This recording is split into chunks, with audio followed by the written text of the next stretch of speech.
culture is more than just entertainment. It's a lens into society, relationships, and human behavior. I'm Grace, and here on The Grace Report, we dive into stories beyond the headlines. Whether it's reality TV drama, celebrity scandals, or royal family intrigue, I'm here to break it all down.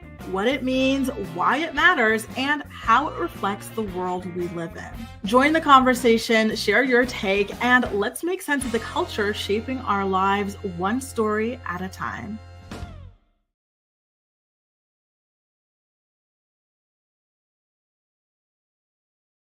Again, absolutely not. Good morning, sunshine. How are y'all doing? Sorry, I had to run up here. I had a package waiting for me downstairs at Sweeney that rang me, buzzed me at 4 p.m. I said, of course, at 4 p.m., of course. So I ran down, picked up my package, and came back up for the morning report. I am so excited to go over today's stories with you guys. We've got so much to discuss. Julie said, I want to tell you that I did see your comment earlier, so I went looking on Us Weekly to see what was happening. Jack's talking about what his rehab experience was like. He did his full itinerary. Apparently he said something about like doing enough coke to kill a baby horse or something like that. I said, oh, maybe that's why you had like 10 nose jobs. How are y'all doing? Jaleesa's in the house. Ali is here. Acacia's here. Venetia's here. Malen, Jessica, Ronnie, Kristen, Melissa, Brittany, Cami, Shemjem, Theo is here. Who else we got? Monique, Angie, Brandon, Petty LaBelle, EHC Bunny, and April per usual. And of course, we've got our watchers who, might be some lurkers over here in the building. Good morning to our lurkers as well. We love you too. Listen, we're not all social. Sometimes people just want to watch, but maybe they're like doing their makeup, brushing their teeth. Maybe they're doing something else at the same time. So I get it that not everybody who is watching is leaving comments. I do appreciate your viewership, whether you're leaving comments in the live chat, whether you're part of my playback posse, whatever it might be. Wow. I gotta tell you guys, I got this comment yesterday. I started the episode by telling you guys about my embarrassing story going to the gym. And I lost sleep over this, you guys, going to the gym in like skirts and a tight, in tights, leggings or whatever, because like my gym leggings, I forgot them. I got I got mixed up in what I was bringing. I was looking in the comment section. Someone said, wow, maybe you should start a separate channel for like having like little conversations. I said, what? Like, how crazy would it be if I just came here and started blabbing? Whatever happened to hello? How are you? My name is, like, we don't just raw dog it over here. We start off talking. Come on now. And it's always been that way. I thought it was such a strange comment.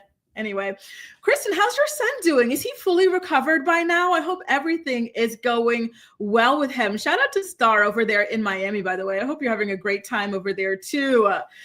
Oh, Lord, you guys, I feel extra prepared, by the way, for today's episode of The Morning Report. I got a lot to talk about, and it's really prepped for you this time around. Acacia says that she loved the Teen Mom recap. Thank you. Did you see the way she brought her little big gulp? And apparently she's like gouging out her eyes and stuff, and she's denying that I think she's on meth, y'all. I think she's on meth. And that is some really, really scary stuff that she's doing all of that to herself and just putting her family through that. The level of denial that she is under is just insane. By the way, shout out to my new channel member. We've got Melanie Martin joining the channel membership. I actually just filmed a video for you guys that I will put up after today's morning report. And shout out to everybody else who joins. Not all the notifications come up whenever people join directly. So shout out to all of you. Kristen, I'm so happy to hear that he is doing great. Thank God for that. Thank you for keeping us posted, by the way. Good morning to Snaps. Good morning, Nancy. Good morning, Chocolate Drop. Good morning, Angel. Welcome to your first morning report. All right, guys. Do you remember all that we were talking? Angel, I think we got the same hair, girl.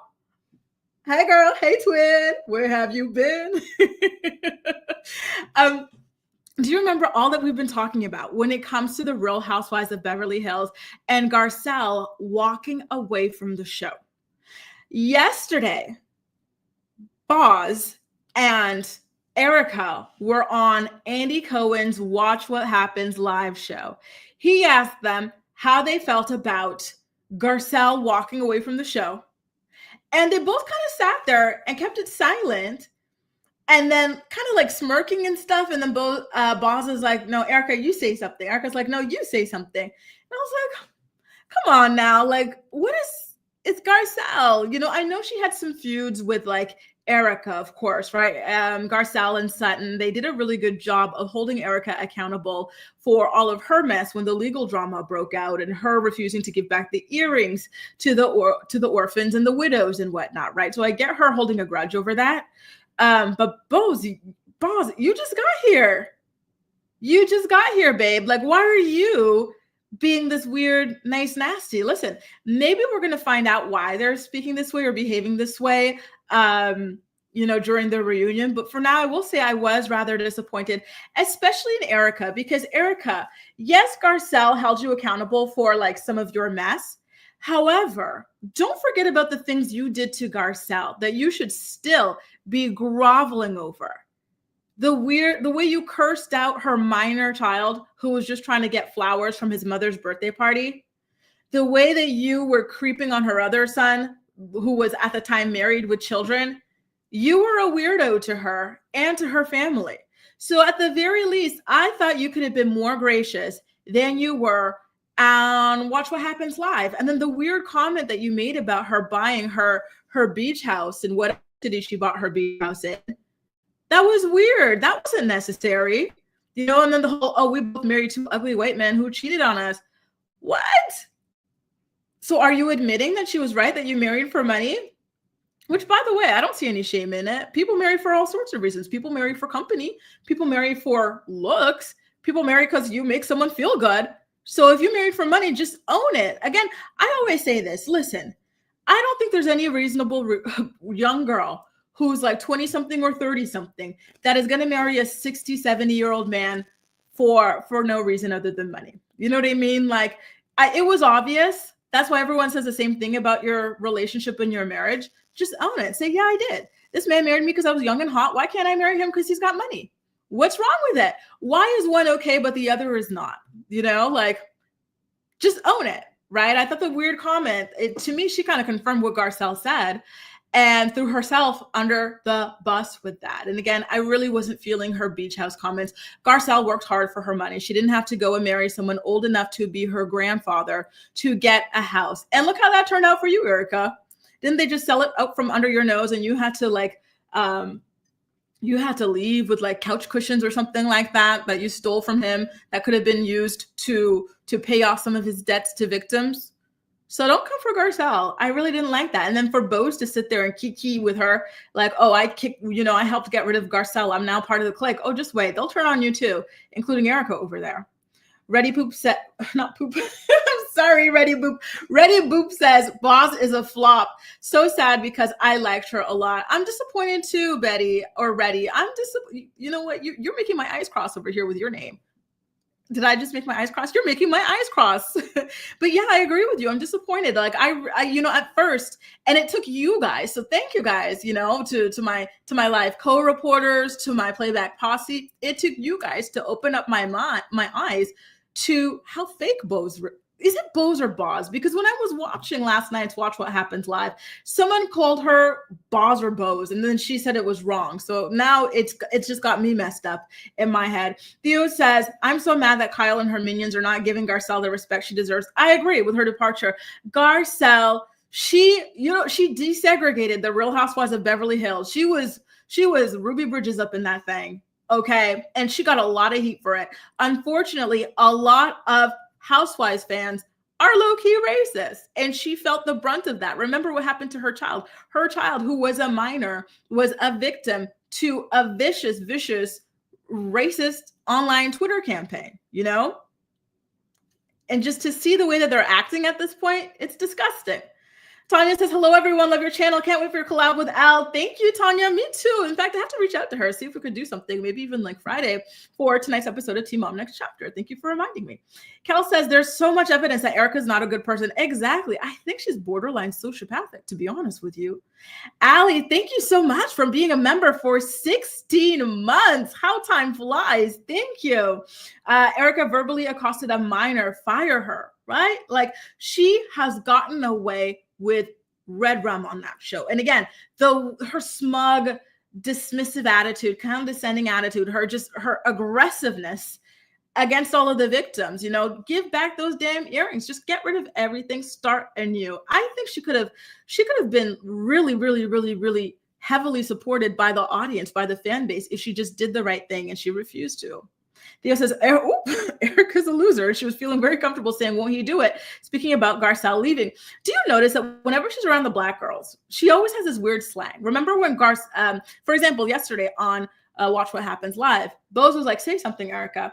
And then Erika was like, no, you say something. I was like, and then she repeats it. She's like, you say something. I was like, girl, what? And then now you're seeing her with the will he do it? She's what is it, like a chameleon? She's someone who can really change up whatnot depending on who she is around and whatnot.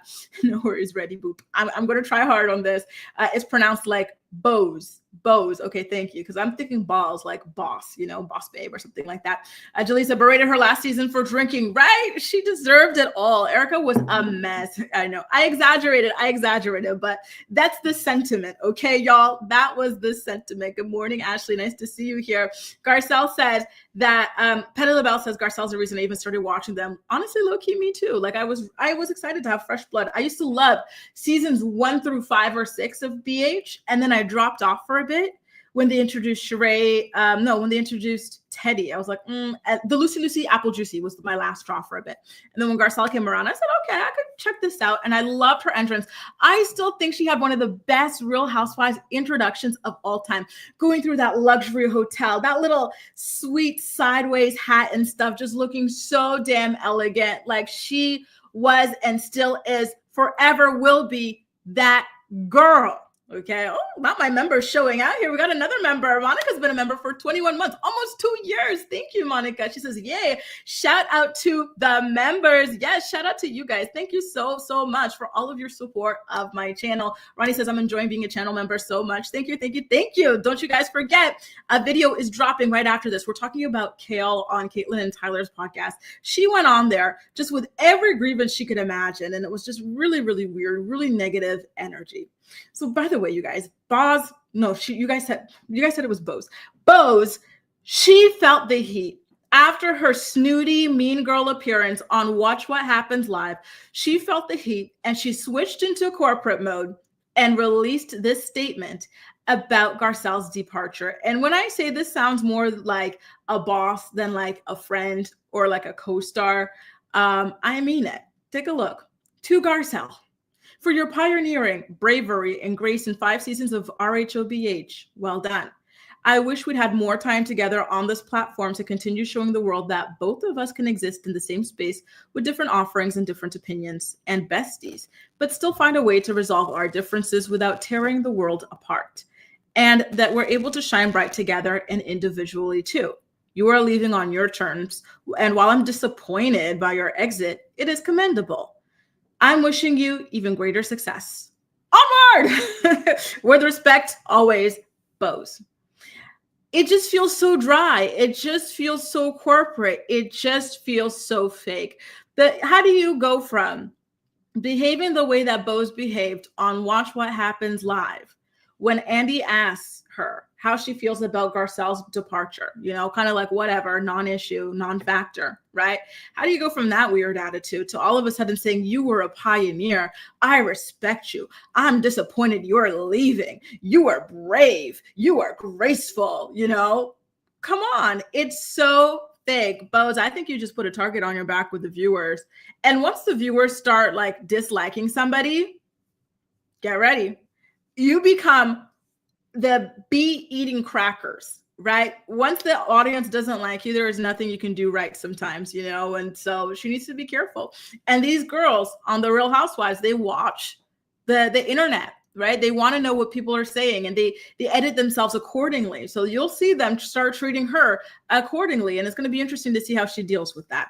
EHC Bunny says Erika was defensive with Garcelle and Sutton because she knew they were right about Tom Girardi. That's why she attacked him without a reason. Yup. Sutton and Garcelle. Exactly. They gave her an adorable pizza party despite her non-pizza party behavior. And she was still acting that way. It was crazy. Kelsey, you're talking about those like earrings that, Why was I thinking about those earrings that Bose was wearing in every color? No, you're talking about the earrings that that could have been sold off to help put money back in the pockets of the widows and orphans that Tom Girardi stole from, but Erika refused to do so, right? A mess.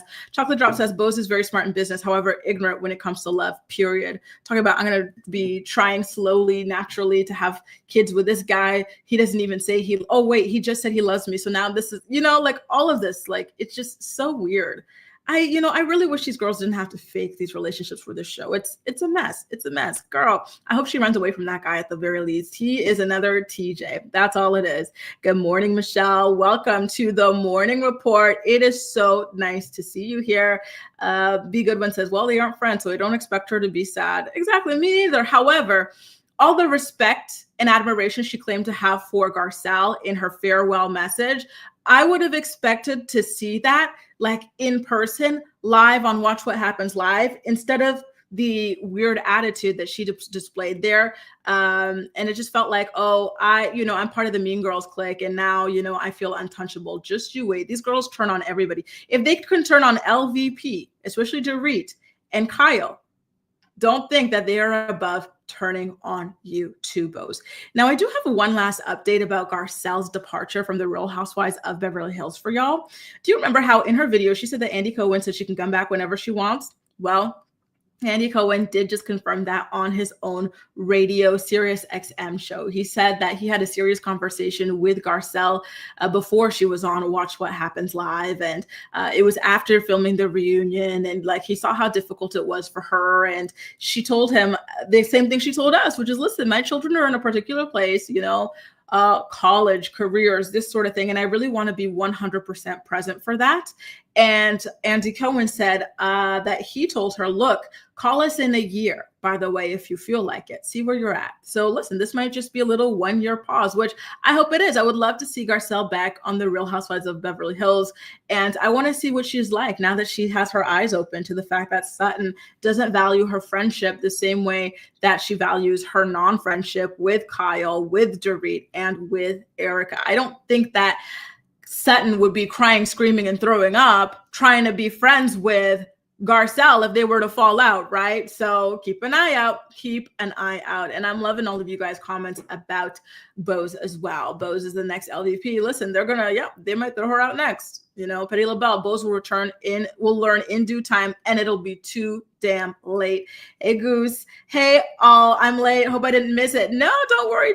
We're only a couple minutes in here, just catching up about the Real Housewives of Beverly Hills. I called it. She was not fired. She left. Exactly. And this is very rare, Allie, and everybody watching in the Housewives world. A lot of them, they like to lie that was the case, but Andy went on the record and he confirmed it, that he wouldn't mind seeing Garcelle come back in about a year. So this is just a little bit of a break. Okay, you guys. Now, why don't we get into our next story? Ben Affleck is now opening up about his divorce from Jennifer Lopez, calling it embarrassing, which low-key it is. Divorce in general is not embarrassing, but what he did to this girl, he should be ashamed and embarrassed of himself for, because the way he broke her heart, not once, but twice. And I know JLO loves getting married, and I know she loves collecting engagement rings. But if I were her at this point, I would be too traumatized to ever, ever, ever get engaged, married, anything ever again. Because the way that this guy did her dirty is crazy. And he's still lying. I don't like this guy. I've only ever seen him in one movie. It was The Departed. And I do have to say he was a fantastic actor in it. I loved his accent in The Departed and everything. However, I don't like his personality. I don't understand what JLo sees in him. He seems so damn miserable to me. And I don't, anyway, listen, if she likes it, she likes it. What can I say? So as y'all know, JLo and Ben Affleck first got together from 2002 to 2004. They were engaged, but Ben Affleck called off the wedding. So they broke off the engagement because of that, right? And then they stayed in contact and started dating again in April of 2021, about 20 years after they first fell in love. And in July of 2022, they got married in Vegas and then hosted a bigger wedding at Ben Affleck's home later on, right? And then about a year and a half after that, the marriage fell apart. Ben moved out of the house and the divorce was finalized in February of this year. Again, Ben, why? If you don't want to, I think it's Tamar Braxton. I don't know if y'all listen to Tamar Braxton. She's a fantastic singer. Listen, personality is a little off, right? We know that. However, she's a fantastic singer. And she has this song that she used to talk about all the time on Braxton Family Values, If You Don't Want to Love Me. So when I was talking about the way that, Ben, if you don't want to love this girl, leave her alone. Tamar Braxton has a good song. So if you guys are looking for something like this, right? If you don't want to love me, don't love, so leave her alone, right? And I hope that this time he come back again 20 years later. Anyway, he's talking about it and what happened with their relationship, why he feels embarrassed. And these are his direct quotes from his interview with British GQ magazine. It is just a story about people trying to figure out their lives and relationships in ways that we all sort of normally do. For one thing, you start going, okay, clearly this person has these issues. Clearly they have those issues. And the reason I didn't want to share that is just sort of embarrassing. It feels vulnerable. There are a lot of people who I think have handled celebrity better than I have. Jennifer among them. My temperament is to be a little bit more reserved and private than hers. And happens in relationships, you don't always have the same attitude towards these things. So he's blaming it all on her. He's saying she's a fame seeker. I'm not. And so I thought, oh, this is interesting because how do you reconcile that? Because exactly what you said is true. I love and support this person. I believe in them. They're great. I want people to see that. I'm sorry, Ben, you're fake. You're fake as a $3 bill. Do y'all remember during the pandemic when he was dating Ana de Armas and they were doing all of these paparazzi strolls and stuff like that? And then when they broke up, he called the paps, and then he had his brother take out Ana de Armas like cutout to the trash or something like that to signify their breakup. He loves the paparazzi just as much as JLO loves the paparazzi, especially when it comes to him promoting Dunkin' Donuts, that brand that he works a lot with, right? So I do not like the way that he is out here throwing all of this on JLO. He knew that she was like this glitz and glam, big diva, larger than life the whole time. The first time they were together and the last time they were together. So why bother her? Sometimes people just come in your life to mess with your peace because they're saying, oh, look, she looks a little too happy. She looks a little too peaceful. Let me come in and spice it up a little bit. And I feel like that's what he did. And it's just so terrible. And then to reduce it to like embarrassing and stuff is crazy. And then say, oh, the main problem is that she likes fame. Get out of here. Get out of here. Denise says, good morning, beautiful. I'm always in the bush. I'm always in the bushes watching. That is hilarious. Just wanted to tell you and everyone have a wonderful day. Thank you so much, Denise. What a fabulous first message. The way I cackled and had the visual of you in the bushes watching the morning report. Theo says, Ben Affleck is embarrassing. Period. I agree. Like, he's so fake. And he's so pretentious, by the way. Like, go look at the interview for yourselves and you'll see the language he used there. It's like, please, just, I have to replace it and look up some of these words. I said, you're doing too much. I remember my first thesaurus. Chill. Millie says, salut, Grace. I'm glad I caught your live. Salut, Millie. Millie. Je suis contente que t'es là. Merci. Tom bought her way into RHOBH and she really thinks she earns it. Period. She's so cocky and arrogant, isn't she? Right? Jessica says, you should watch The Town. It's a really good Ben Affleck movie. Let me take a picture of this, okay? Because, sometimes you guys recommend things from me. And by the way, thank you so much. I think it was you, Allie, who recommended I Care a Lot. And then Jessica, you reminded me about it too. And I really enjoyed it.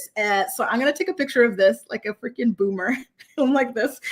So I can remember to go ahead and watch it. And I love you guys' music suggestions as well. Monica says, is Ben perfect? No, but he made it clear his kids come first. And he didn't want to be in the spotlight all the time. I think the whole yeah, I agree with that. The love letter thing was weird. It was weird. And like, he looked definitely uncomfortable with that during the little documentary or whatever she made about their relationship. But is that enough to go and blow up your marriage over? Because he appeared, good morning, Silokta. He appeared in the documentary nonetheless. So how do you appear in this documentary, and then say, you know what? I really didn't like appearing in that documentary. I'm divorcing your ass. That's harsh, especially when children are involved. His children and her children have unfortunately followed them through so many broken relationships. And at a certain point, you would think that you would go, okay, listen, I got to try something to stick it out for these kids. Because I don't think that this was what she did was divorce worthy. It happened. You move on. You know, he's never said anything like, oh, she treats me poorly, this or that. Like, and again, he knew she loved fame. That's like, you know, getting with Kim Kardashian and complaining that she loves fame. Like, stop it. Theo says, I'm guessing you aren't aware of the one series in which Ben Affleck and Matt Damon mansplained to a Black director that diversity. Oh, no, I haven't. Oh, Lord. Isn't Matt Damon the guy who like beat this Vietnamese guy blind? I always mix him up on another actor. Is that him? Because if that's the case, that does not surprise me at all. Good morning, Kahara. Nice to see you here. Nice to see you. Venetia says JLo shouldn't have married him. Sometimes you shouldn't go back. Yes, I agree. You know, I think they both still had this like phantom ex in their head, like the idea of what this person, you know, was 20 years ago. But not unfortunately, but we all changed so much and evolved so much within decades, right? I keep talking about this, but my 30s, I feel reborn. I feel like my brain is fully, like, it's so crazy to say, but like, I feel like, holy cow, like, wow, everything is just clicking in a way that it never has before, you know? So to take like 2 decades and expect the person to still be the same person you fell in love with in the past is crazy. It's absolutely crazy, right? You know, I feel bad for JLo, you know, and and exactly, Theo, you know, he got with a super young girl, creepishly too young for him. And, you know, somehow everything is always the woman's fault. I don't like him. I don't like him. April says his star was fading and he used JLo. And you know what? Speaking of that, a lot of people said that the real reason he jumped ship was because of the Diddy thing. Do y'all think that's true? Because people started like putting out like, these rumors claiming that JLo was involved in some freak offs and some other weird activity.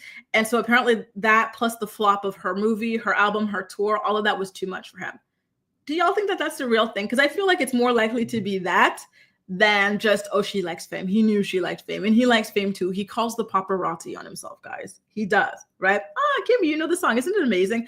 I love it. Listen, I wish Timmer would just sing and got off of Instagram, right? Grace, hey, fellow Grace. And she's a Black Grace too. Wow. Jennifer and Ben were never meant to be together. 2 different people, and JLo liked the idea of Ben as her husband. I agree. I'm really sad, you guys, you know, that all of this was so public and that she had to take the fall for it. We talk about this all the time on this channel, but it's true. Celebrity women are always just beat up so much and held to this crazy standard, always blamed for everything, just dogpiled on. And it's wild to see it like take place all the time, and how people continue, even women, you know, ourselves sometimes continue to take part in like, you know, all of this women bashing and stuff. Monica says, I mean, the whole let's take it back to the early 2010 when I was popular and people thought that I could sing better and JLo was low-key before, right? Listen, I guess it was like a throwback thing, right? They both thought that they were still the same people from the past, and unfortunately that just was not the case, and that they could no longer go ahead. And look, Nancy thinks it's the Diddy stuff too, right? You know, I don't know. I really think it's more the Diddy and all the flops or something like that, because I'm having a hard time. The Ashanti stuff is always so funny to me. By the way, speaking of Ashanti and throwbacks, 50 Cent, Mary J. Blige, and I think Ja Rule are coming to Paris in July. I am so going to that concert, you guys. Jalisa says he was great in Gone Girl. I have that bookmarked and Amazon Prime to watch. I've never seen Gone Girl, you guys, and I'm really looking forward to watching that. Maybe that's what I'm going to watch this morning. Thank you, Jalisa. By the way, I saw your message earlier, 2 episodes ago, so I would say Monday's episode, I think, about Legree. What did I say about Legree? I had written it down. I said, I have to talk to Jalisa about this. It's not for weight loss. It's for sculpting. So stick with it. Okay. Get 5 to 10K steps a day, and you will see insane core definition within about 6 to 10 classes. Okay. Legree is that girl. And you see how hard it is? It is killer. Honestly, it is killer. It really, really is. You guys, what's our next story that we've got on the docket? Oh, and I didn't even give you guys the full, listen, let me tell you about all the stories we're talking about today. So we already talked about Garcelle and all the drama surrounding her departure from RHOBH, Bose scrambling, trying to fix her image after everybody dragged her for her behavior, right? And then we just talked about Ben Affleck feeling embarrassed about his divorce from Jennifer Lopez. Next, I want to talk to you guys about TMZ and how Harvey Levin was low-key trying to fan the flames to get CPS involved with her and her children. He was like, oh, like, you know, I kind of think that maybe CPS will come in and take those kids into foster care. She's not doing enough to protect them from Kanye West. I said, oh, girl, did your contract with Chris Jong-un expire? I thought she was in your pocket, you know, to get you to fluff these people up and keep pushing them on us. But I guess maybe her latest check bounced the way that this man went in on her. It was vicious, you guys. Vicious. He even low-key said that all the drama with the kids is her fault because she chose them. Yeah, it was bad. Then we're going to talk about this one. Gizelle Bryant from the Real Housewives of Potomac. I was listening to the most recent episode of their Reasonably Shady podcast, and she had a lot of like nasty things to say about flying coach. I said, girl, haven't you been flying coach your whole life until like the Bravo checks started clearing? Now all of a sudden you're above people who fly coach and coach is musty. This is Gizelle. This is the way she's trying to make us think that she was looking in the coach class when she went over there from business to check on her children. I said, girl, get out of here. You're too much. And then Sydney Sweeney, she's calling off her wedding to this older boyfriend of hers, which I say, thank God. We're finding out that Wendy Williams has forgiven her son for getting her into all of this conservatorship mess in the first place. Kenya Moore's ex-husband, Marc Daly, is having serious problems with the rent, and he's getting his ass sued. Joe Gatto from Impractical Jokers. Earlier in the week, we did a story about how he was allegedly creeping on these young women and stuff, and now he just checked himself into a treatment facility. And we're supposed to believe that that isn't a low-key admission. Okay. TD Jakes is opening up about what happened to him when he had his health scare on stage while delivering a sermon. And lastly, we're going to talk about Andrew Tate. One of his girlfriends is making some very serious allegations against him. She's got photos, hospital records, and disturbing text messages to back them up. Buckle up, you guys. There's a lot to talk about. Don't forget, if you're enjoying the morning report, please do not hesitate to go ahead and give it a thumbs up so that YouTube knows you enjoy it and it continues to push it out. I'm seeing my numbers climbing, which is amazing, which means that you guys are helping me out with your likes and it's getting pushed up to more people. So thank you for that. Oh, so it's Marky Mark. I don't know why, but I always mix him up on the other guy. Who's the other guy? Matt Damon and Marky Mark. I don't know why I always mix them up. Good morning, Darren, and good morning to everybody else joining us for the morning report. So why don't we get into it? Let's get into this Kim Kardashian story because I was actually rather shocked. When I was walking to the gym this morning, I was listening to the Two Angry Men podcast. And so that podcast is run by TMZ founder Harvey Levin, and it's also co-hosted by Mark Garagos, who is a legendary Hollywood lawyer. He has represented Michael Jackson, Chris Brown, all sorts of people, right? His daughter is currently representing Diddy as well. So like very big legal ego. And in this episode, they spent the entire episode, well, at least Harvey did, talking about how CPS should low-key start getting involved with Kanye and Kim's custody issues, right? Because we know Kanye West, he's racist, he's anti-Semitic, he's very ableist as well, and he's just a lunatic in general, right? And so with all the stuff that's been going on, and then him getting North on a song with P. Diddy, interacting with Diddy in some capacity, and then him trying to arrange for Andrew Tate to meet his young daughter, all of this stuff has been horrific. And then Kim, she put a stop to it when she heard that Andrew Tate was coming to be in the presence of her daughter. She put a stop to it. She had security get her children back over to her and away from all of this nonsense, right? So she did her part as a parent. Yet for Harvey Levin, that isn't enough. He says, listen, she needs to be filing for sole custody. And if she doesn't do it, then CPS should go and take a look and say, hey, we know that the father of these children has gone off the rails, right? We already know that. However, she, as a capable other parent here in this situation, should be filing for sole custody and barring him from seeing the children and calling security to take the children away when Kanye is trying to set North up to meet Andrew Tate, who is currently facing several very serious criminal charges for trafficking, among other things. It's not enough. And Kim is to blame as well. And then he went into this story about how this female judge says that women who find themselves in these situations where they have kids with people who are unstable, and then it leads to unstable lives for their children, it's their fault for doing it in the first place. I was actually rather shocked. I said, listen, this sort of commentary about, is it your fault? It's unhelpful, right? Because the children are here and she's doing her best. And so to me, it's kind of like kicking someone while they're down. You know, was it a good idea to have kids with Kanye West? Hell no, right? But is she doing her best to protect them and to keep things normal for them? Yeah. I was really surprised because TMZ has been up their behinds for decades. And this episode of the Two Angry Men podcast was absolutely vicious. So I don't know if y'all listened to that podcast or not, but Lord, it was not good. I was really, really, really, really surprised by it. Two snaps in the Z formation says, keeping away from the Kardashians. I love that. That would be a funny little parody.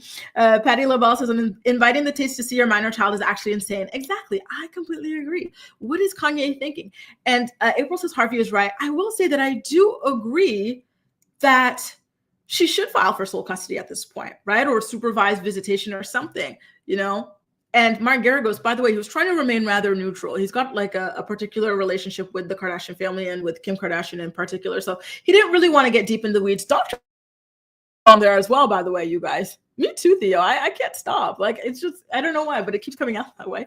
Dr. Phil was also there as well. And so they were saying, listen, Harvey, yeah, like technically this can't happen, but we don't think that this is going to happen. But Harvey, he was instigating. He said, listen, all it takes is for somebody, and this happens often in California with celebrities. This happened with Michael Jackson when he was dangling blanket off the balcony. You know, all it takes is for somebody to call, for CPS to have to do an investigation based off that call. And then they will be asking her, have you sought sole custody? Have you sought supervised visitation? And if the answer is no, then, you know, she'll be in trouble. I said, oh, damn. Why don't you reach out to them? I know you have a solid relationship. Like, if you really are looking out for this girl, go reach out to her and tell her that, because that would be awful, right? For the children. They're already going through so much, having Kanye as their father and low-key Kim as their mother as well. Look at the way they are over there, overexposed, like to paparazzi constantly and on social media constantly, right? Like, I don't think they, you know, it would be a great idea to introduce like a new level of like trauma complexity to their lives. Joy says, isn't that misogynistic? I agree. Like, why are we blaming her? Blame the guy. Harvey never really talked about Kanye and how all of this is his fault and why he's doing this to his own children. No, it was all Kim. Aaron said, well said, Grace. He was kind of stable when they had their kids. He regressed. Exactly. He had such a good relationship with like the music industry. He was so clean cut. We saw him and Jay-Z and how well they were getting along, him and Beyonce, him and just like everybody. Like, he had so many friends and he was that guy, right? Like, he was in a much better place. Like, his mental health has increasingly declined. But she didn't have a crystal ball. All people really knew back then was, yeah, he was bipolar or something, or yeah, he was a difficult personality, but he wasn't, you know, riding with Hitler at the time. He wasn't selling swastika t-shirts at the time. He wasn't saying slavery is a choice at that time. Like, he was a different person. And I think that some people have forgotten that. And I think that, Harvey Levin in particular has forgotten that. Somebody says Kim is just as bad.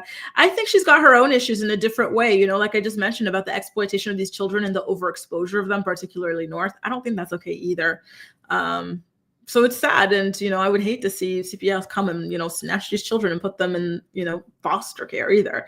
Julie says, I agree with Harvey. I bet Kim agrees with most of it. And you know what? That is something that Harvey said. Harvey was like, you know, what if she agrees with this stuff? Because it's like, you kind of know the person that you're with, right? Especially when you're having kids with them. Do you think she knew this and ignored it for like whatever other reason? I said, Harvey, he is burning it all to the ground, isn't he? My God, right? Very sad. Nancy says Harvey's stepping over the line. He needs to be careful. The connections. Both parties aren't innocent. I agree. Very, very sad stuff. I'm disappointed in what has happened with Kanye. And I do agree that Kim should be seeking supervised visitation or sole custody at this point, because it's scary what he's trying to do to these children. You should not be trying to involve your daughter with Diddy when he, you know, has publicly admitted to abusing women, right? We saw the Cassie thing, right?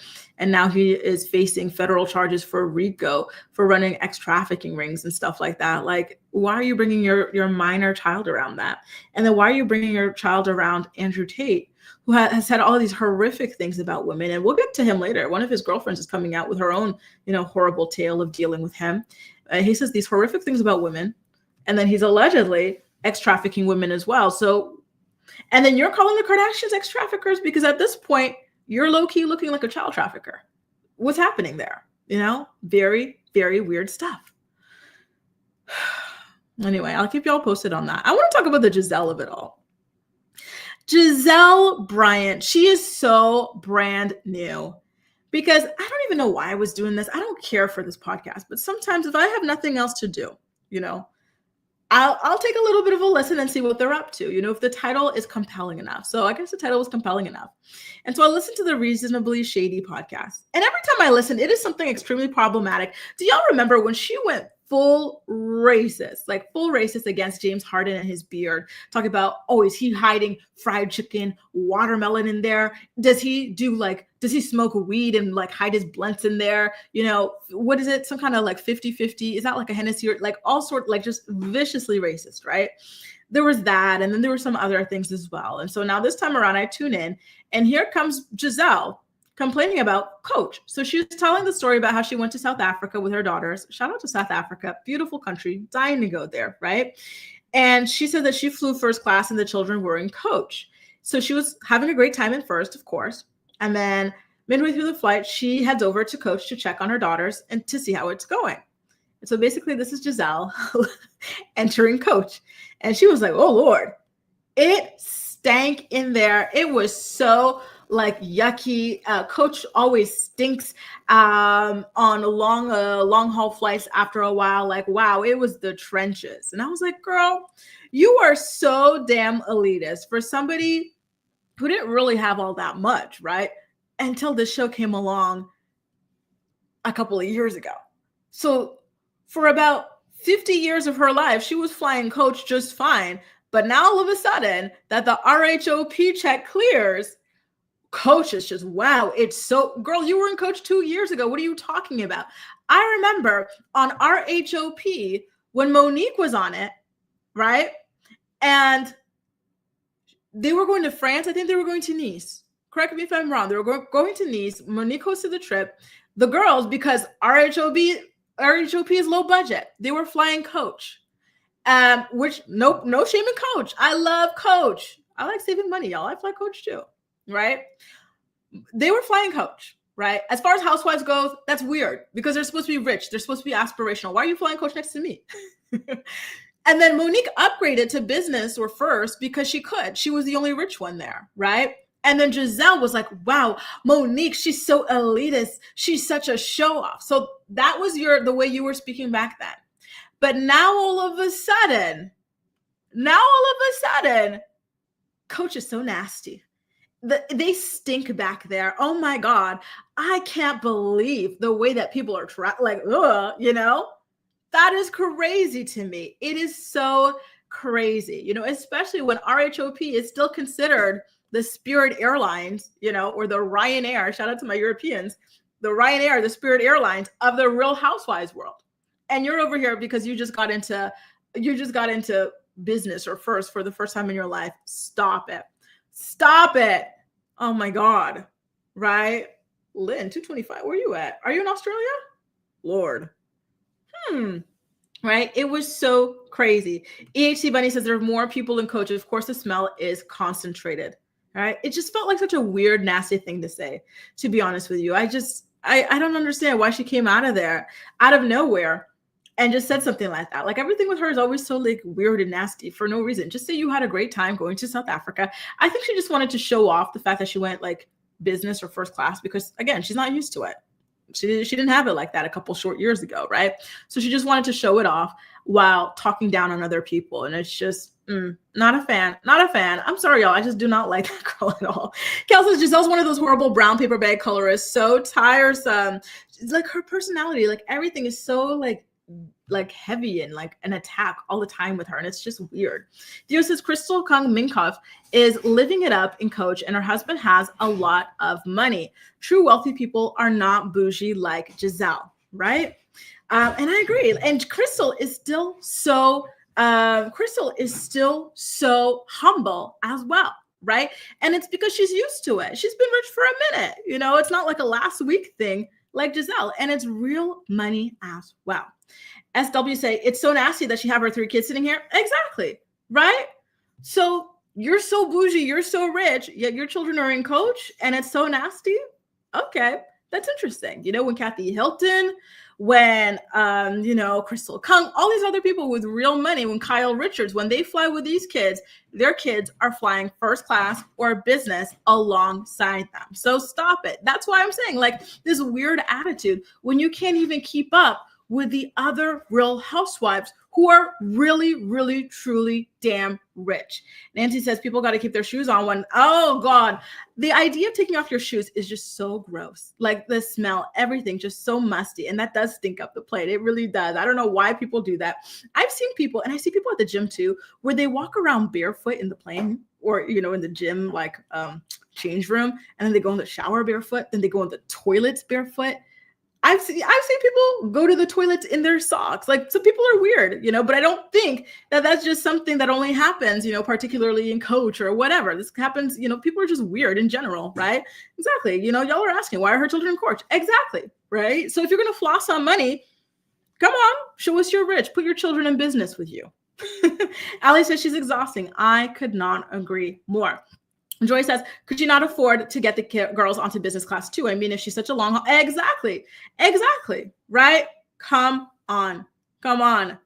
Too much. And, eye roll emoji is all we needed at Ronnie. Eye roll emoji indeed. Bunny says, Crystal flies commercial when her husband has more money than Erika Jayne, who flew in. Exactly. Some people feel the need to stunt so hard. And low key, that's why these people end up broke, because they're not smart with their damn money.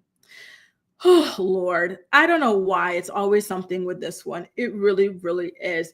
You guys, if you're enjoying the morning report, please don't hesitate to give this video, this episode a thumbs up so YouTube knows that you enjoy my content and want to continue to see more like it. Okay, you guys, we have a word from some of our sponsors. And then on the flip side, we're going to get into Sydney Sweeney's broken engagement. We're going to talk about Wendy Williams forgiving her son for getting her into this conservatorship mess.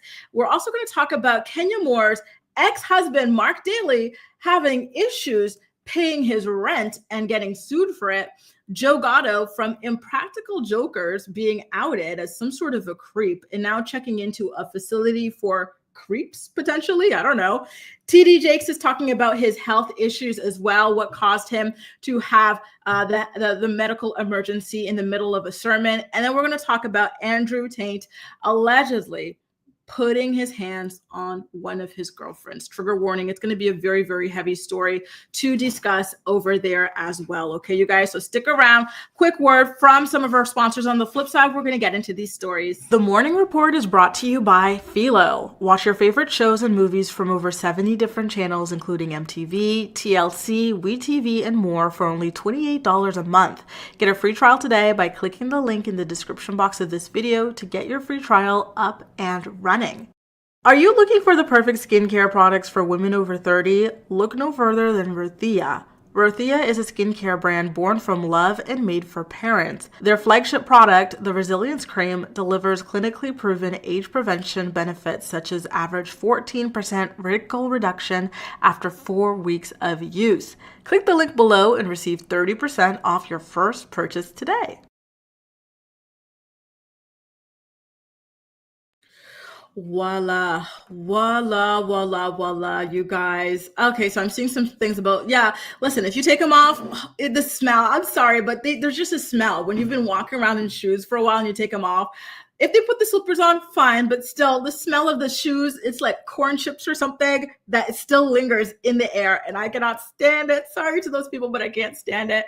Cynthia, no, not at the gym. That's fine. People in like the locker room, they'll go barefoot in the locker room, into the showers, into the toilets. And that to me is just, I'm all about like flip-flops. I'm not catching athlete's foot. I'm not catching whatever other, random tapeworm, I don't know, whatever you can get from like, being barefoot with a bunch of other people.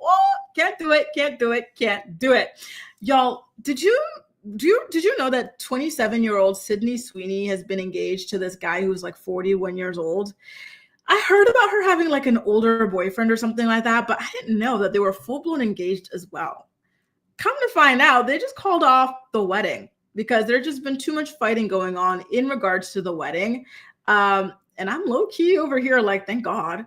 Thank God.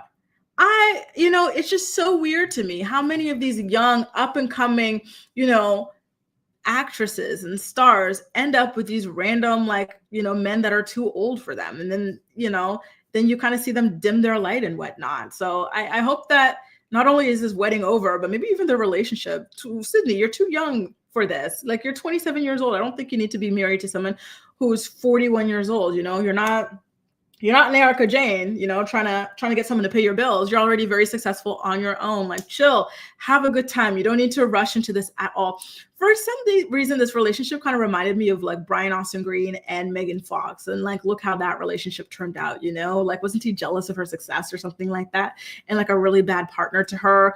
Yeah, honestly, I'm sad that she's going through a hard time with this, obviously, but I think it's for the better. And she's going to thank her lucky stars looking back at this situation as well, so very, very disappointing situation for her, but I think she will be better off for it. So sources are saying that Sydney and Jonathan have been having major issues, but are not fully split. Things are not great right now, but they aren't throwing in the towel yet. They're working on their relationship, but have called off the wedding for now. And so allegedly, just in general, all of like the wedding planning and stuff was causing a lot of stress in their relationship. And apparently here it is, right, about this guy looking for this popping, very popular, like, young actress. All of a sudden, you're upset about the fact that this young actress is successful and that she's got so much going on with her schedule as well.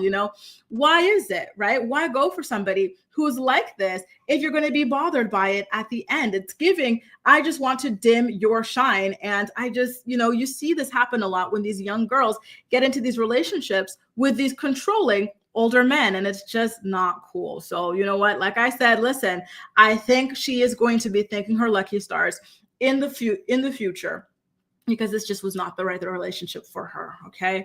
Why don't we get into the Wendy Williams of it all? Okay. The Wendy Williams story is rather compelling to me. Shout out to the Jasmine brand. I really, truly love that website. I love that Instagram page as well. They really are always on it when it comes to the celebrity gossip. Okay. So one of the people representing Wendy Williams, in fact, her healthcare advocate, Gina Lisa Monteroso.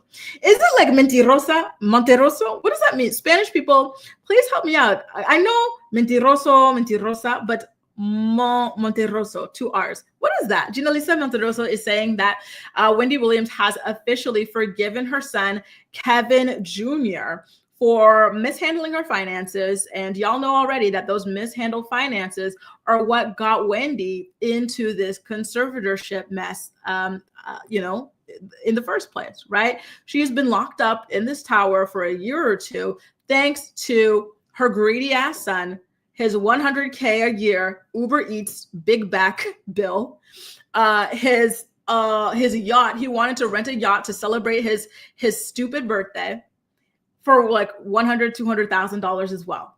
All of this got flagged because Wendy is not a fool with her money the way that her son is a fool with her money, right? And then unfortunately, because Wendy already had some pre-existing issues with substance abuse, etc., the bank said, no, I don't think you're in any position to defend yourself and to protect your money from your leechy son and from your leechy husband. So we're going to go ahead and put you in a conservatorship. Do I think that they did that for her best interest? No, I don't. However, they were given the perfect excuse to do that. And that excuse was handed to them on a silver platter by her son, Kevin Jr.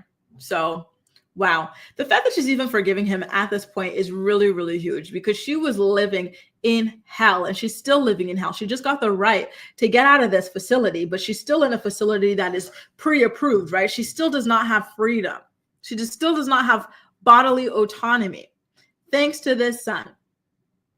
And the fact that she has missed out on so much time with her 94-year-old father, who I'm sure she would have been spending an awful lot of time with if she were free.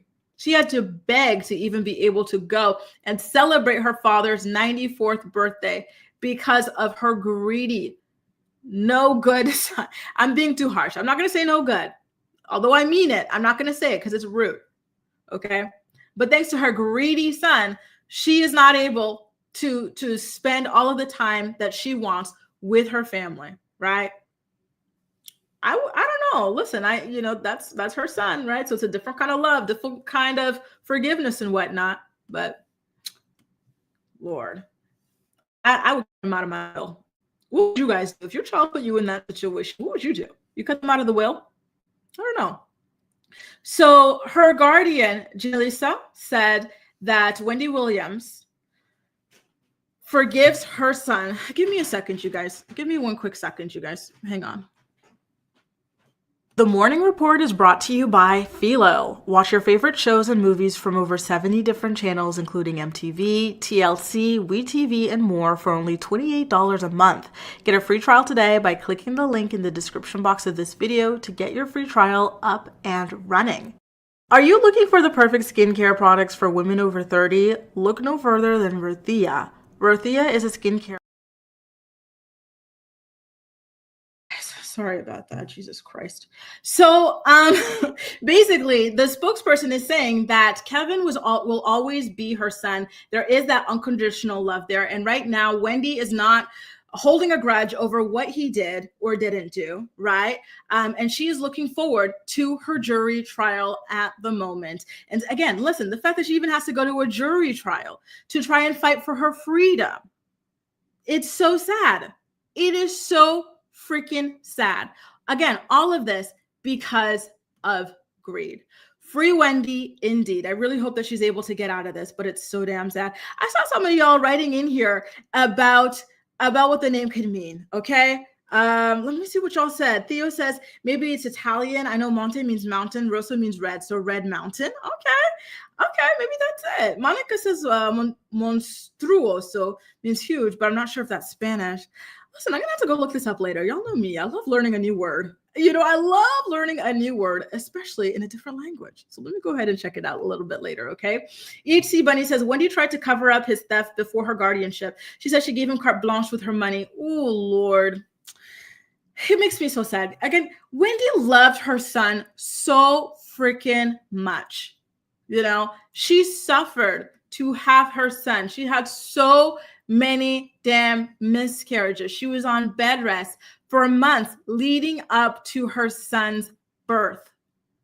So to do all of that, and then for your child that you suffered so much to have to turn around and do this to you. Not only was he spending her money frivolously on food and on yachts or whatnot, he also tried to allegedly, right? When this came out of Wendy's mouth, he also allegedly tried to get a woman who looked similar to Wendy to pass for her at the bank. He brought her to study Wendy's voice and her mannerisms, right? Allegedly, according to Wendy, in order to be able to call into the bank and have access to her money or something like that. Like, this was terrible. Like, the son, I'm sorry, but it was giving evil. This is evil behavior. This is not normal behavior, especially if, like somebody else was saying earlier, like Bunny was saying earlier, that Wendy already gave him carte blanche with her money, like free brain. Why would you then go and try to steal her money? Allegedly try to steal her money by using somebody who resembles her. It's weird. I'm like you, Allie. Listen, I don't play about my peace. Disturb my peace. I do not care. I do not care who you are. You're out. Life is too short, for me anyway. Life is too short to be dealing with this type of BS. And again, the way her son treated her is the way I would never even treat my damn enemy.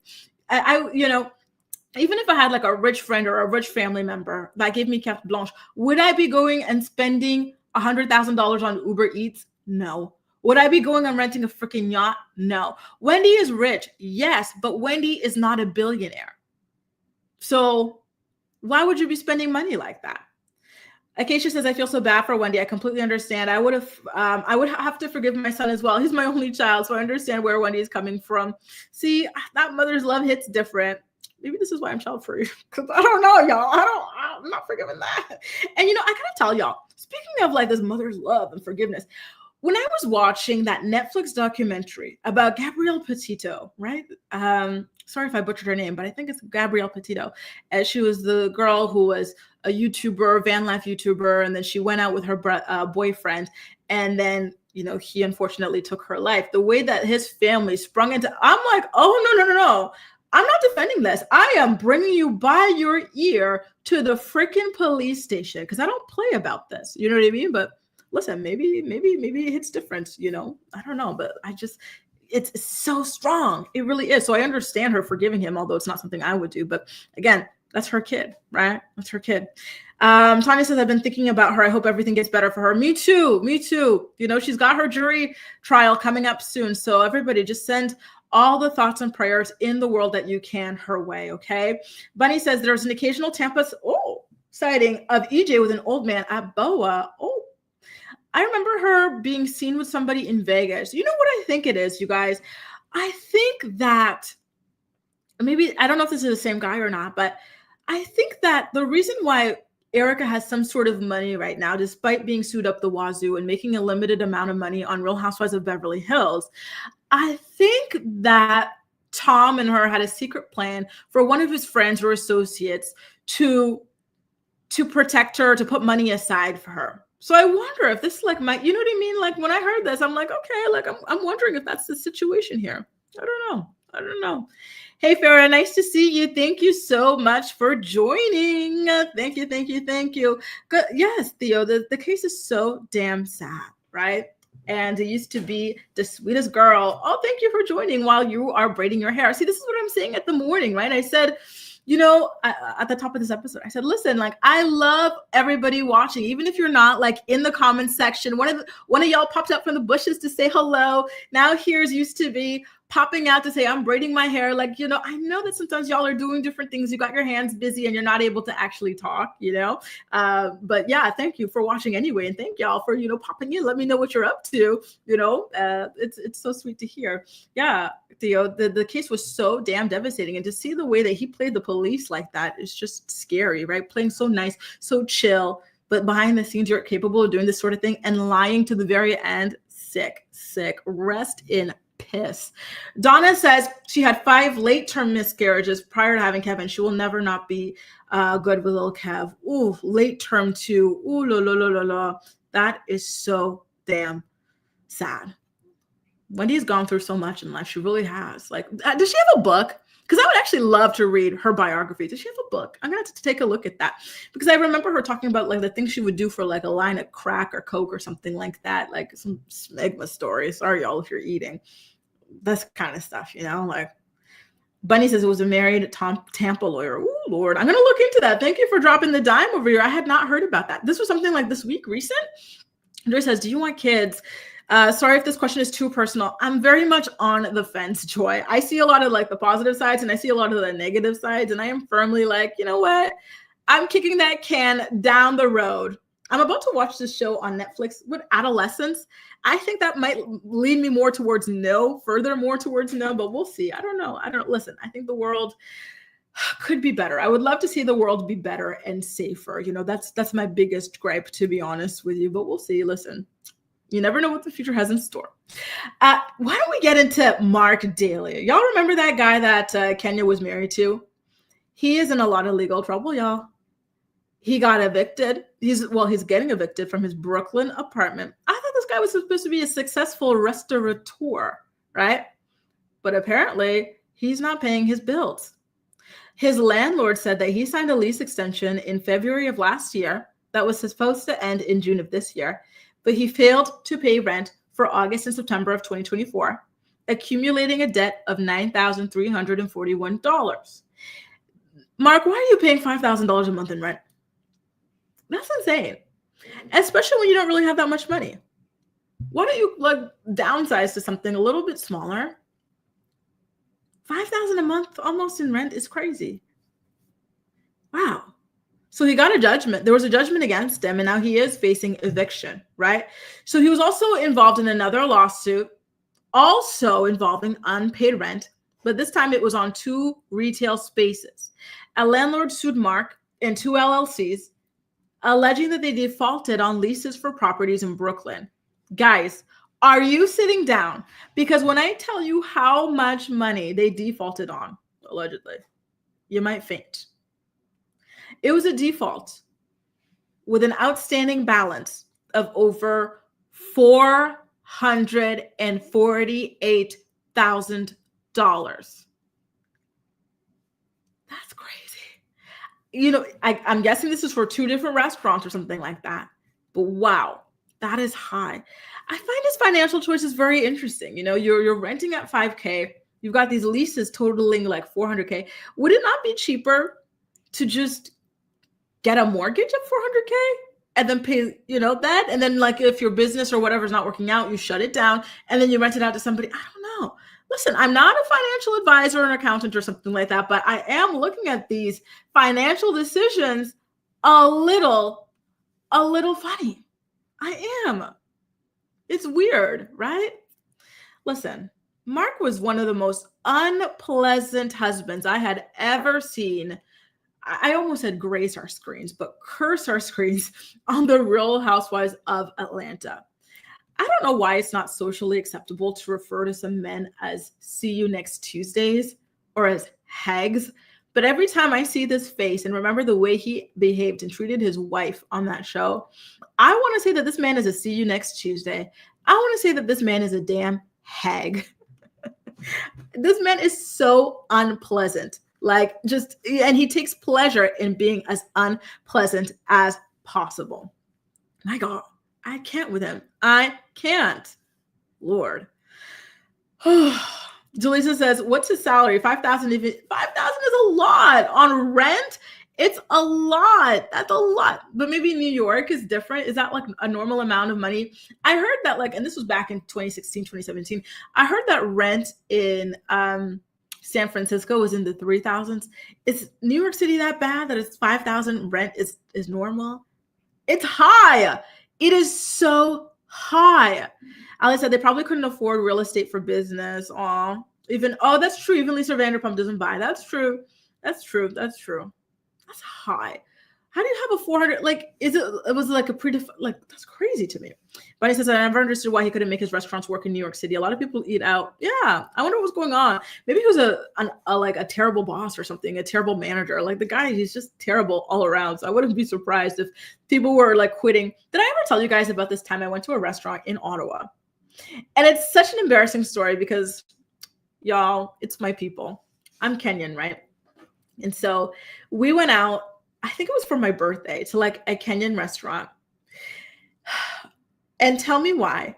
The waitress at the restaurant, she knew nothing about the menu or anything. And then we'd order stuff and she'd go to the kitchen, she'd come back and say, oh, there's no more, blah, blah, this type of stuff all the time. So we're like, what's going on? Is everything okay? We're so excited to have a Kenyan restaurant in Ottawa, right? She goes, oh, I'm not even a waiter. I came here to eat. And then they asked me if I could help out. I said, and then she was saying so many people just didn't show up to work that day. I said, so I'm like, what kind of management? Is that the type of restaurant that Marc is running? And that is why, and that's why he's having troubles. Maybe the boss of that restaurant in Ottawa is a nightmare. Maybe Marc is a nightmare and people are just not showing up and his restaurant is falling apart, as a result of that. I don't know, right? Joy says, Marc is such a narcissistic. I really wonder what Kenya saw in him. And he was sadistic. Anytime he would see himself causing emotional distress or pain on her, he would smirk and be so proud of himself. Oh, I hated that. April says, Marc Daly thought Kenya was his come up. He's such a gold digger, period. Y'all don't overlook the fact that men can be gold diggers too. Anytime we think of gold diggers, for whatever reason, again, women always get a bad rap and always get piled on, right? Men can be gold diggers too. In fact, they are very often gold diggers. So keep your eyes peeled if you were a successful woman. Very peeled. And double up on your birth control. Wear 5 condoms. So Lisa says, you saying see you next Tuesday reminded me of that. Yes, thank you for that. Yes. Vanderpump Rules star James Kennedy's ex-girlfriend Allie just announced that she's launched a podcast. Listen, I knew that relationship was a stepping stone for her. Okay, get it where you fit it. In fact, I think it's very smart what she's doing. I think she's going to be doing like astrology readings of like the stars of not only Vanderpump Rules, but Bravo in general. And listen, so many of us who love reality TV are interested in astrology. So, and we don't have any kind of podcast like this with access to the stars, to read their bar charts and see them react to it. So I do think that she's going to be able to have a good following and stuff. So congratulations to her on that. SW says, oh, are you Kenyan, my African sister? Yes, I am. What country are you from, boo? Bunny says, Marc was evil to Kenya. Yup, but he acted the same. Yeah, exactly. That man is so yucky. Absolutely damn yucky. I don't know. Yeah, I was surprised that he was friends with that guy. Remember, he and Kenya met through a mutual friend who was also like a celebrity chef, and the celebrity chef seemed like a nice guy. So I'm like, how are you friends with that? Anyway, and thanks for the tea, Bunny, about Erika. So just for those of you who are just joining us here, Bunny was spilling tea. Apparently, Erika Jayne was spotted with an elderly lawyer. So she's replacing Tom with another one at BOA. Did you say in Miami? In Miami the other day, a friend of hers who worked at BOA saw them and told Bunny about it. Maybe she's finally got a storyline for next season, that doesn't involve redecorating a rented pool house. Monica says, I feel that I work with kids and love when people are able to share it. They don't want kids. I'm like, thank you, because I see every day. Yeah, right. And it's typically the people who work with them who are like, oh, listen, I am tired. By the time I get home, I am over it. I'm exhausted, So I think you get the best of both worlds, because they are lovely to be around, right? So you get the energy and all that, seeing them grow. And then you get your peace when you get back home, which I think is beautiful. You're my neighbor, Eritrea. Nice to see you. One of my sister's besties is Eritrean. So I learned so much about Eritrea. It's such a beautiful country. And I love you guys' flag as well. The colors are really, really beautiful. But listen, we're going to segue into something that's not so beautiful. I'm sorry, y'all, but we got to bring this guy up again. I'm still so disappointed and disgusted about the Impractical Jokers story. Joe Gatto from the Impractical Jokers, he was accused of sexual harassment by two women, one of whom said that she knew him ever since she was about 15 years old, and he started being creepy towards her as soon as she turned 18, and then he full-blown allegedly SA'd her when she was just 19 years old. Mind you, this is a 48, borderline 50-year-old man creeping on teenagers, allegedly creeping on teenagers, right? And now, although he's not explicitly admitting that he did any of this, he is acknowledging that he has a problem, and he has checked into some sort of an inpatient program, but we don't know an inpatient for what. Is it like actual deviants? Is it for actual offenders? He hasn't made that clear, right? So he said in a statement to Us Weekly magazine, and I quote, People magazine, having taken some time to reflect, I've decided to voluntarily enter an inpatient program to continue working on myself. I just want to thank my friends, fans, and especially my family for all of their support. Never more so than over the last few days. Oh, God, disgusting. Again, I just do not understand why look at you, dude. Look at you. I'm sorry, but look at you.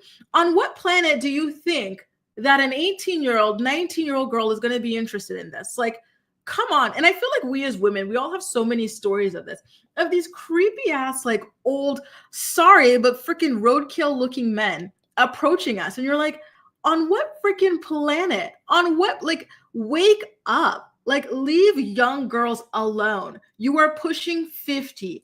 This 18-year-old, this 19-year-old is not interested in you. Worry about your wife and children. Oh, yes, you guys, the man has a wife and children, and he was claiming to these girls that he was in an open relationship. Mind you, these are girls that worked for him, right? That he was allegedly harassing and stuff. So, they were dependent on his employment for money and for survival, and he was allegedly using that to treat them this way. My God, I am so tired of this. It's weird. It's weird. Do y'all remember that time I told you I was minding my own business, walking to the grocery store, and this guy who was probably 65 or something was asking me on a date? I was like, now why the hell would I be on a date with a 65-year-old? Use your freaking brain. No. What? What is giving them the audacity? It is mind-blowing and disturbing. Alin, Aussie, nice to see you. I have a friend from Canada who moved to Australia, and she's having the best time. It always looks so damn sunny over there, too. I'm low-key jealous because over here it's cloudy as hell. I'm having the best time, don't get me wrong, but it's cloudy as hell. Kim says Ben Affleck is not in the department. Oh, is he not? I thought he was. What was he in when he had that, like, that Boston accent? Because I liked it. I remember his face. I know his face. I thought that was him. Ali says there's something about that smile that creeps me out, right? It's that look in the eyes, that shifty. Someone came for me in my last video about this. I said, listen, I'm not surprised. He's got that, that look in the eye. It's hard to describe, but there's a certain look that some people have. And it's not like a face in general. It's like a glimmer in the eye, And there you go. He said, he admits that he was weird and he did some things he shouldn't have done. Now he's in a treatment facility and we're not supposed to believe these girls are telling the truth. Please. Lynn says sounds like a Chris Ingham, right? Bunny says it was never a mental disorder until they're caught. That's when they need rehab, please. And are they actually going to change? No. It's just to hang on to his job, right?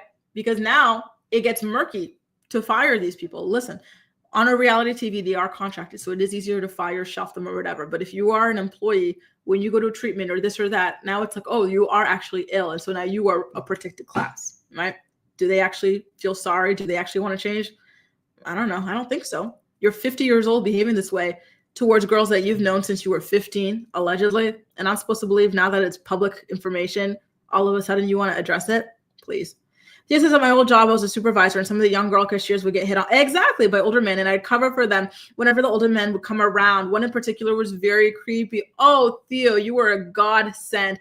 It is so hard to be a young woman, and it's crazy. Like the younger you are, the worse it is. Like there's just such a sick and twisted, ugly world, And again, to the question, do I want kids? Having seen all of this and navigated it and experienced it myself, like how creepy the world is and how dangerous it is for women and girls and stuff. Like, it makes me feel guilty. It's like, listen, like more than likely, if you have a daughter, she might experience this stuff. More than likely she will, and this kind of stuff makes me feel guilty. It does. Tanya says you can get a reborn doll. Listen, the responsibility of it all. Ooh, when I'm home, I just want to watch my shows and mind my own business, but they are really, really lifelike, right? HC Bunny says older men think they're a teenager with deep pockets. Exactly. They're so damn delusional and it's sick. It is. Now, you guys, I got the TD Jake story for y'all. Do you remember when he had that crisis, that medical emergency while he was delivering a sermon? He has officially gone on the record to explain what happened. Take a look and let me know what you think. During his sermon, let him go in peace. Church members rushed to his side. As parishioners waited for word, speculation grew over the bishop's health, with some asking if he'd suffered a stroke. Jake's leader revealing, while it wasn't a stroke, he had suffered a, quote, life-threatening calamity and had emergency surgery. Many of you don't realize that you're looking at a miracle. Bishop Jakes is now back regularly in the pulpit, where he has preached for the last 29 years, with his congregation of 30,000 members joining in person and online. Thankful, he says, for his parishioners' messages of goodwill and strength. I cannot tell you how glad I am to be in the house of the Lord tonight. I missed you. I thank you. With God, all things are possible. Can you say amen? Amen. Let's, Bishop Jake, so happy that you're here. So happy you survived. Thank you, Chris. Let's end the speculation now. What did happen to you that morning on stage? I didn't really realize what was happening to me on stage until I got to the hospital in an ambulance and fussing that it happened on stage, by the way, because I didn't want it to happen. And the doctor leaned over in my ear and said, you'd had a massive heart attack. And the reason I didn't realize it is because I had none of the symptoms that they say, no numbness, no sharp pain, no anything. I just kind of drifted off to sleep. I didn't know what it was, but I almost died. Massive heart attack. He said 5 minutes later I'd have been dead on arrival. The right side of my heart had completely. There you go, you guys. He had a heart attack and he didn't even know it. I think it's devastating what happened to him, of course, but it is just so incredible that he is out here speaking about it and raising awareness, because that is so shocking. I had no idea that it could be something that happens to you and you don't even realize, because anytime heart attacks are portrayed on television, what do they look like? It's like you're grabbing your chest. You're like, oh my God, my heart, it's this huge dramatic thing, right? But just seeing the way he kind of drifted off to sleep, it's this is not something that I would have associated with a heart attack. I thought he was having like a stroke or something. So again, so sorry that TD Jakes went through that. Thank God he is still here to tell the tale. And thank God he is speaking out about it and raising awareness and showing people a different side to the way that heart attacks can look. 2Snap says, I don't believe the devil made me do it. TD Jakes. Ooh. What do you mean by that? Tanya says, that's scary. It is very, very scary indeed. My God. You guys, it's so, these stories about heart attacks, strokes, this or that, like they're just so scary. Thank God he was in public with people around him.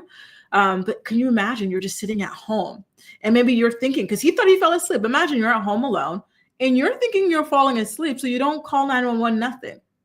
And then, like he said, the doctor thought, just 5 more minutes and he would have been gone, because just looking at that, I would be like, oh, I'm just all of a sudden exhausted. Okay, I'll ride this out. I would have never thought to call the ambulance or anything about that. Used to be says, I still don't believe him because that was the time his name. Oh, y'all think it was a stunt because of the Diddy stuff? Damn. I'm gulping now. Damn. Bunny says, when I was 20, oh Lord. When I was in my 20s, an old guy told me he likes to swing. I said, where? At a playground? Ooh, give it to him now.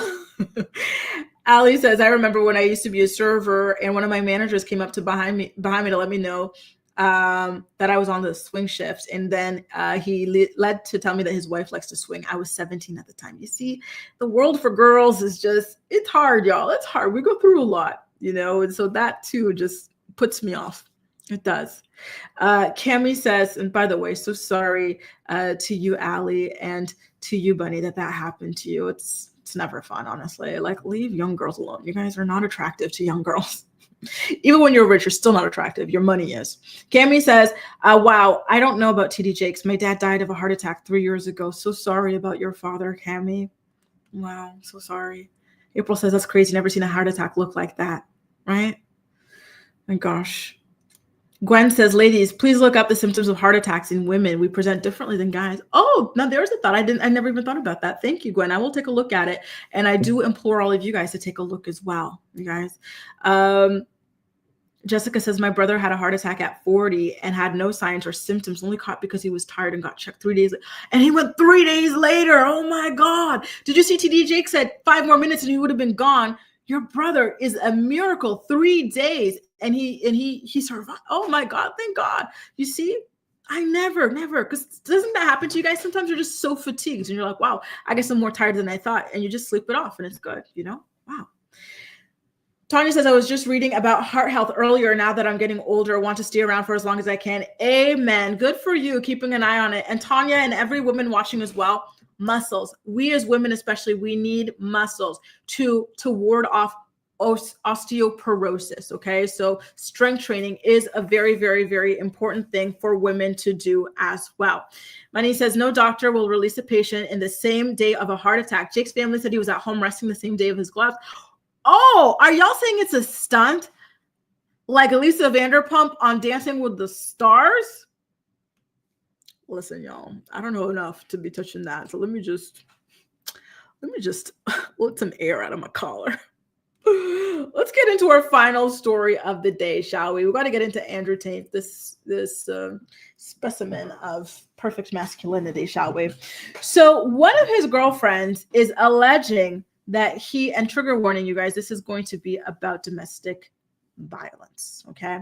So this is one of his girlfriends, Bree Stern. She said that he attacked her during intercourse, and she filed a police report against him as well. Shout out to TMZ for this exclusive. So apparently this allegedly happened on March 11th when they were staying at the Beverly Hills Hotel.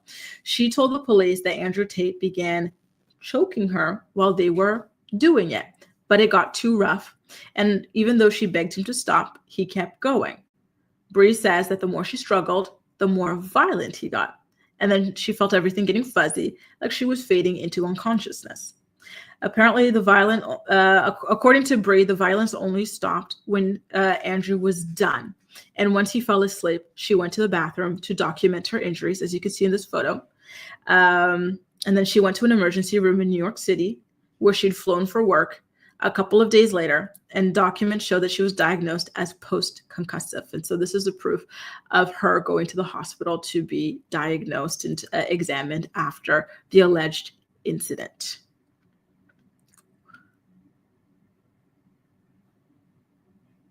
Is it surprising? No, it's Andrew Tate. We all know his views on women. We all know that he is currently wanted in Romania, right? Didn't he have to go fly back over there to face his charges for various abuses against women and trafficking? It's not surprising. It's sad, but it's not surprising. My only thing I'm wondering is, how the hell is a woman sleeping with Andrew Tate? You know what he thinks about women, right? Not to blame her, but what? It's crazy to me, the things that a man can say, the derogatory things that they can say. They could quite literally say they hate women. They don't respect women. They don't see women as people. And somehow they're still going to have a woman in their bed. How? I don't get it. It's Andrew Tate. He's crazy. What? He's crazy, right? Andrew Tate, listen, y'all. The freaking ego, the freaking audacity, everything that this man has, well, this is all right. All right, Andrew. I believe her 100%. I do. Because it's Andrew Tate. It's Andrew Tate, you guys. I'm kind of speechless about this because I'm just so like, what? You know what I mean? It's like if someone came and said, oh, Chris, a girl hooking up with Chris Brown said he attacked her. Oh, I believe you. He's got a long record of this. How? But he says, oh my God, in my opinion, holding your breath on stage until you so y'all think, y'all are still going in on TD Jakes. My God. Jaleesa says, poor girl. Indeed, I feel bad for her. I'm still just stunned in general. Like, Andrew Tate, really? His ideology mixed with his face card and his criminal charges? Really? Anyway, she did also release some text messages about the way that, he is aggressive in his way of speaking to her as well. And so I wanted to share some of them with you guys, okay? So one set of them is here. Again, trigger warning, they are rather alarming and disturbing, okay? So she's saying that these text messages were shared between her and she and Andrew on March 9th. He was allegedly telling her, you talk back too much, hooer, so I beat you. I will hit you today, but I love you. And she responded asking why the name calling. He responded, do you understand? She said, I'm scared. He said, don't care. Do you understand? She said, yes. Why the hitting? Sad face. He says, do you belong to me or not? She says, I do. Then in the next set of text messages, he allegedly tells her, because I want to beat the F out of you. You will give me a child this year, B. She asks, why do you want to beat me? It's 12:30 a.m. I'm in the room. I sleep soon. He says, what's the point in having you? If I don't beat you and impregnate you, you should be thankful. These texts are very scary, but very believable. He speaks this way in public. So I'm not surprised that he's texting this way. So again, my question is, how the hell is anyone getting involved with someone who's publicly advertised that they feel this way? Like, there's nothing, quite literally nothing attractive or worth having when it comes to this man. I'm shocked, but not shocked at the same time. It's so hard to explain how I'm feeling about this. Then the next set of text messages. If you ever betray me, you will regret it. Okay, crazy. No, I'm serious. If you're mine, why wouldn't I be able to hit you? Okay. You scared me with what you said. And then now you get a series of his text messages. I really love hitting you. It's very good for me. And you, it's relaxing. Don't you? What? Pookie, no, I cry. Huh? The last set of text messages. You need to be hit. Why? I don't like it. What did I do? You deserve it. Ugh. It's all so disgusting and disturbing. What is wrong with this guy? What happened to him as a child that he would speak to people this way, or that he would find this to be interesting? You know what I mean? Like, what? What is this? It is so weird. So weird, right? I agree with you, Two Snaps. He totally did it. I believe this. Tate and Trump, I believe her. Right? April says, when a man tells you who he is, believe him. Yes. I struggle to feel sorry for people who date. Exactly. Right? It's sad what he allegedly did, but it's Andrew Tate. It's Andrew Tate. It's like going to hell and being surprised that it's hot there. It's hell. I feel so mind boggled. When he says, why would Sunday service EA want someone as creepy as the Tate brothers? Exactly, right? You don't want Kim to dress a certain way, yet the Tate brothers can be around your kids. Your kids could be, doing songs with P. Diddy. That's weird. That's weird, right? The Jimmy Fox. Lynette, are you saying the Jimmy Fox thing is fake too? Ooh. Gwen says, cults do intentionally raise girls to accept ABUSC. It's something tons of us have in common. Ooh, I think you're right. I could definitely see that. And that's what you're seeing with, like, for example, the seven, Cody and all those ladies. I was like, what the hell were those ladies, the sister wives? What were they getting out of being with this man? The man wasn't even taking financial care of them. I said, listen, in African culture or in Arab culture, if you're going to have multiple wives, it's because you can afford multiple wives. You got to, build them a house. You got to have them housing. Like, they should be living well. But in this situation, these women were working, raising the children themselves, and sharing that for what, and I think it's because of the cult that they were raised in, right? Purpose, passion, pursuit. Cute dog. My sister has the same one. It's a girl named Winky, and she just had some babies. That took real strength to do what she did. Amen. Especially because he said, if you ever betray me, it'll be bad for you, right? Take police, yep. And she went to the hospital too. She's a very, very smart girl in that regard. I will give that to her for sure. It's still mind boggling to me how such a smart girl wound up with Andrew Tate. This is literally the man who would tell his viewers to mentally and physically. Exactly. I'm not sure exactly, but I think it comes down to what Gwen's saying. Maybe because of her upbringing, maybe she was in some sort of a cult or some sort of like a culture or religion or whatever that really, really, really pushes the idea that women are inferior to men. Maybe this is normal to her, in which case that's so damn sad, right? Bunny says men who hurt young women are not attracted to them. They're socialized to exactly. I don't know about the queer, but I think that they do not like women at all. And you see a lot of this with reality stars. James is an example of that. I don't think he likes women or respects women. I don't think Jax Taylor likes women or respects women.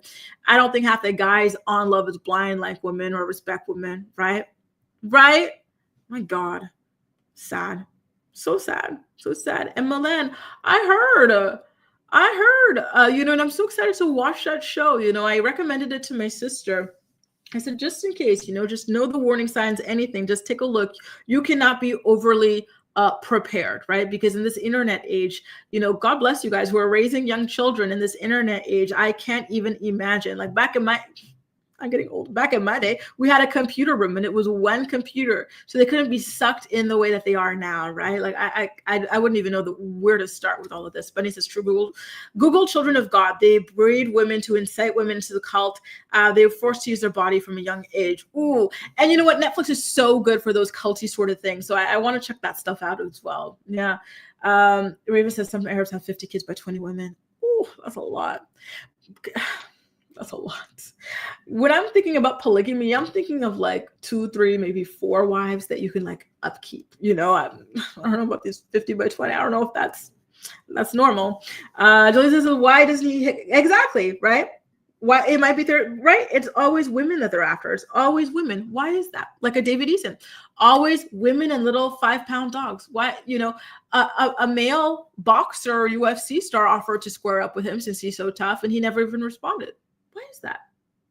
Anyway, you guys, thank you so much for joining me for another morning report. Holy cow, was it ever long, right? I had a great time. We had so many stories to cover, and I'm so glad that y'all were able to stick around for the full show. We will be back tomorrow at 11 a.m. Eastern Standard Time for our final morning report of the week, and then we'll be back again next week, Monday through Friday as well. And I think that next week we're finally going to be back at 10 a.m. Eastern Standard Time, because I believe my time zone is going to be pushed up an hour as well to catch us back up. So stay tuned for that as well. Take good care of yourselves, you guys. Thank you once again for joining us.